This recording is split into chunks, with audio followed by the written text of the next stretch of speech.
We are looking at how to pronounce these name and more confusing vocabulary, including from Spanish. Stay tuned to the channel and until the end of this video to learn more. So there are different pronunciations. In Spanish it's said as don, easy. In British English it's said similarly as don, with an kind of an O sound, don.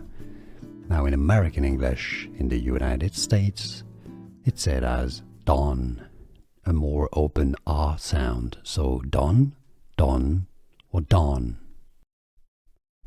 We are looking at how to pronounce these name and more confusing vocabulary, including from Spanish. Stay tuned to the channel and until the end of this video to learn more.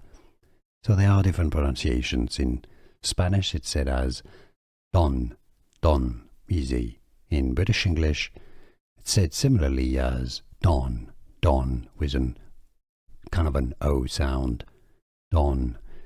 Now in American English, in the United States, it's said as don, a more open R sound, so don, or don.